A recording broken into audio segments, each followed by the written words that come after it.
जो मुकदमे लगाए गए हैं वो निहायत ही गलत है, उनको वापस किया जाए। बनते विनयाचार्य जी को और समस्त उनकी टीम को बाइज्जत बरी किया जाए। और जो बीटी एक्ट में धारा 3 है और उसके बिंदु है 1, 2, 3, 4 ये सब संशोधित किया जाए, नहीं तो बीटी एक्ट पूरा रद्द करके नया एक्ट समिति का बनाया जाए और तब बौद्धों के हाथ में उसका संचालन दिया जाए। हम लोग ये कहना चाहते हैं बिहार राज्य के अंदर में हमारा बोध गया महाबोधि बुद्ध विहार पड़ता है, जहाँ पर प्राचीन कालीन समय में भगवान बुद्ध को ज्ञान की प्राप्ति हुई और वहीं से चलकर भगवान बुद्ध ने पूरे विश्व में ज्ञान का प्रचार किया और पूरे विश्व में बौद्ध ज्ञान स्थली के रूप में बोध गया को जाना जाता है। और बोध गया हमारे बौद्धों का एक आस्था का केंद्र है और जिसके मंदिर के संचालन में बिहार की सरकार ने बड़ा ही घिनौना षड्यंत्र रच रखा है, जिसको बीटी एक्ट 1949 कहा जाता है। मैं आपको दिखाना चाहता हूँ, ये बीटी एक्ट है जो आपके सामने है। ये बीटी एक्ट की धारा 3 में जो प्रावधान किए गए हैं वो निहायत ही गलत तरीके से किए गए हैं, जिसका मैं आपके साथ वर्तान करना चाहता हूँ। बीटी एक्ट में जो कमेटी का गठन किया गया है वो निहायत ही पक्षपातपूर्ण किया गया है। बीटी एक्ट ये कहता है धारा 3 कि कमेटी इस अधिनियम के लागू होने के पश्चात यथाशीघ्र राज्य सरकार एक समिति का गठन करेगी, उसमें मंदिर तथा उससे संबंधित संपत्तियों का प्रबंधन और नियंत्रण करेगी। समिति में एक अध्यक्ष होंगे जो डीएम हो सकते हैं वहाँ पर, लेकिन उन्होंने क्या गया नामित सरकार अन्य 8 सदस्यों का गठन होंगे, 4 हिंदू होंगे।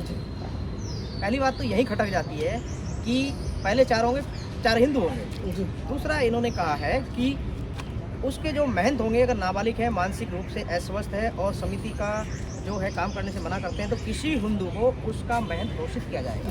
बौद्ध टेम्पल का जो महंत है वो हिंदू घोषित किया जाएगा, कोई भी हो, चाहे उस परिवार से हो चाहे बाहर से। दूसरी खामियां देखिए, तीसरी खामियां यह है इसमें कि गया का जिला मजिस्ट्रेट समिति जो है उसका पदेन अध्यक्ष होगा, लेकिन अगर कोई गैर हिंदू वहाँ का डिस्ट्रिक्ट मजिस्ट्रेट बन के आता है तो राज्य सरकार किसी हिंदू को वहाँ का अध्यक्ष घोषित करेगी। चलिए, ये 3 खामियां मुख्य रूप से जो हैं वहाँ पर बीटी एक्ट में देखने को मिलती हैं।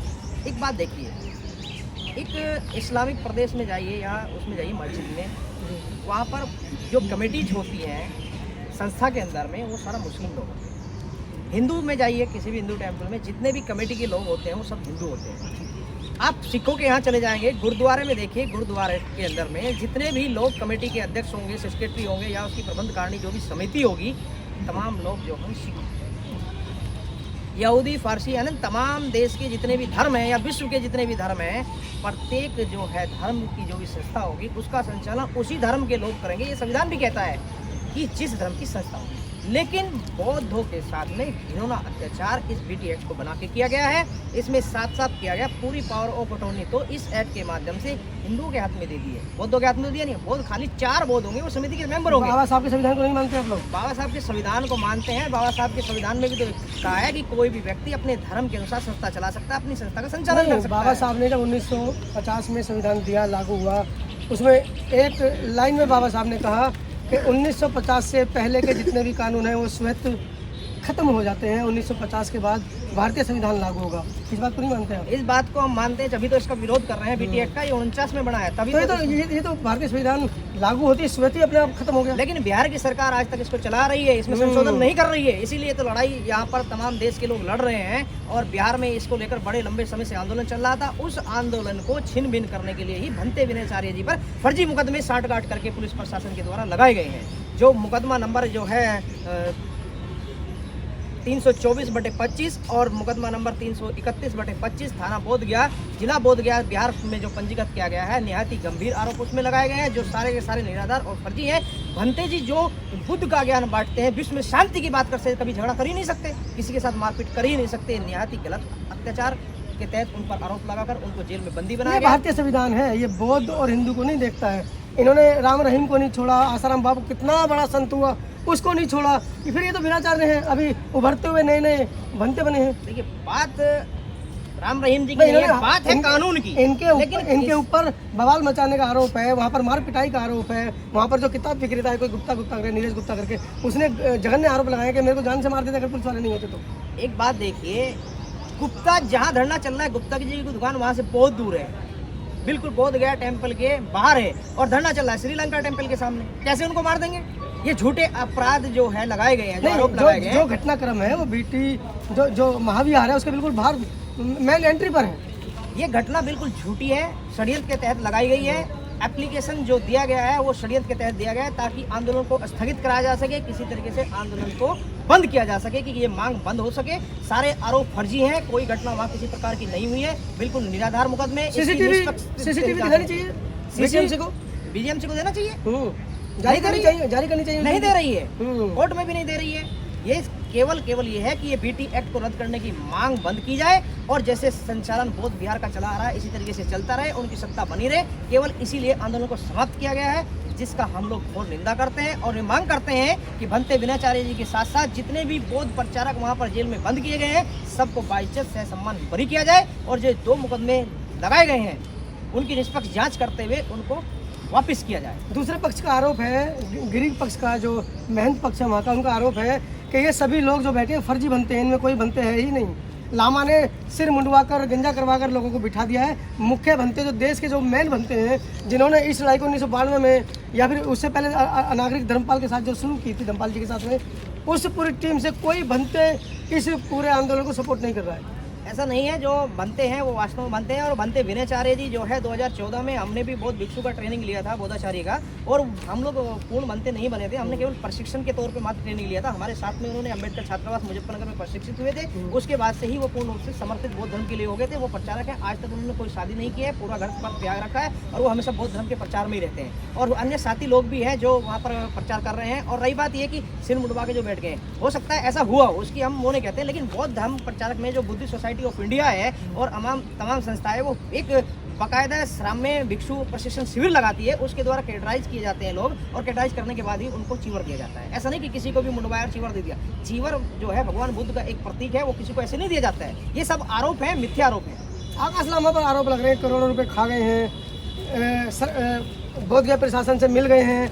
वहाँ पर बहुत सारी ऐसी बातें हुई हैं पर्दे के पीछे जो संकेत देती हैं कि आकाश लामा जो है बोध गया प्रशासन से उनकी मिली भगत है।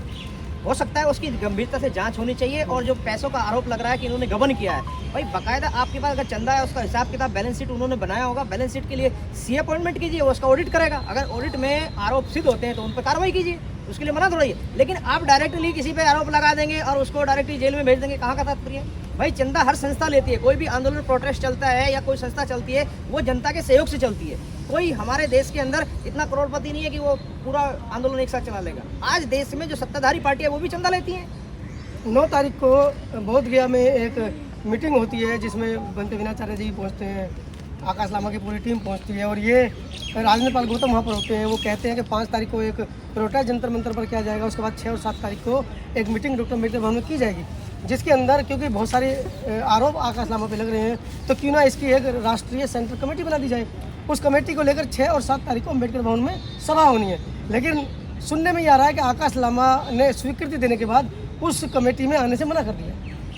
ये जानकारी मिली है और सूचना प्राप्त हो रही है, जहाँ तक की सत्यता है। जो उस कमेटी में लोग हैं जो ऑर्गेनाइज कर रहे हैं वही उस बात को कहें तो अच्छा होगा, क्योंकि उस कमेटी में हम मेंबर नहीं है जो कार्यक्रम आयोजित कर रहे हैं, और हमारे मुंह से बात कही जाए तो अच्छी नहीं होगी। परसों आकाश लामा 1 तारीख को नागपुर पहुंचे हैं अपनी सफाई देने के लिए, लोगों को आह्वान करने के लिए, लेकिन भंते विनाचार्य की गिरफ्तारी, महिलाओं की पिटाई, खासकर नागपुर की वंचित अघाड़ी जो हमारा एक राजनीतिक संगठन है उसकी महिलाओं की टीम थी जिनके साथ मारपिटाई हुई है, उन सब के ऊपर एक शब्द नहीं बोले हैं।